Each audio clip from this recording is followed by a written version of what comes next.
السلام علیکم عزیز طلبہ، آج ہم کلاس ہشتم کے اگلے سبق کے ساتھ آپ کے پاس حاضر ہیں۔ ہمارا سبق ہے آج نظم و ضبط اور قانون کا احترام۔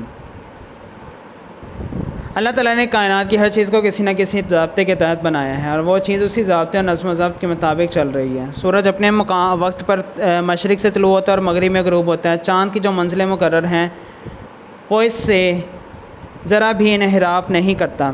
دن اور رات بھی اپنے اپنے وقت میں رونما ہوتے ہیں۔ اسی طرح انسان کے جسم کے اندر جو اعضاء بنائے گئے ہیں وہ ان کو جو کام سونپا گیا ہے وہ ان تمام کاموں کو سر انجام دیتے ہیں۔ جب انسان بیمار ہوتا ہے تو وہ اپنی بد نظمی اور بے ضابطگی کی وجہ سے بیمار ہوتا ہے۔ اس کائنات میں جمادات ہوں یا نباتات ہوں، حیوانات ہوں یا حشرات، تمام کسی نہ کسی قانون کے پابند ہیں۔ ساری کائنات قانون الہی کے پابند ہے۔ اللہ تعالیٰ کا قرآن کریم میں اس بارے میں ارشاد ہے، اور نہ تو سورج ہی سے ہو سکتا ہے کہ چاند کو جا کے پکڑے، اور نہ ہی رات دن سے پہلے آ سکتی ہے، سب اپنے اپنے دائرے میں تیر رہے ہیں۔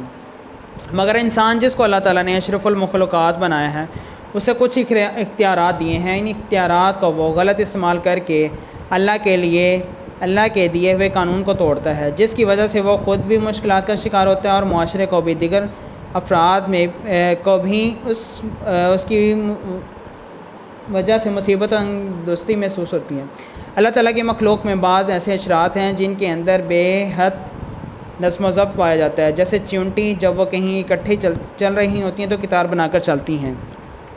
اسی طرح بعض پرندوں میں بھی ہمیں نظم و ضبط نظر آتا ہے۔ ان سب کو ہم دیکھ کر ہم بھی نظم و ضبط کا سبق حاصل کر سکتے ہیں۔ اسلام نے عبادت کا نظام دیا ہے، اس میں بھی وقت کی پابندی، نظم و ضبط پایا جاتا ہے، جیسے نماز کے اوقات کا مقرر ہونا اور ایک ہی صف میں سب لوگوں کا برابر اکٹھا ہونا، روزہ وقت پر رکھنا اور وقت پر افطار کرنا، حج کے موقع پر سب لوگوں کا ایک ہی لباس احرام میں ہونا اور ایام حج کا مقرر ہونا، یہ سب اعمال ہمیں نظم و ضبط اور قانون کا احترام کی تعلیم دیتے ہیں۔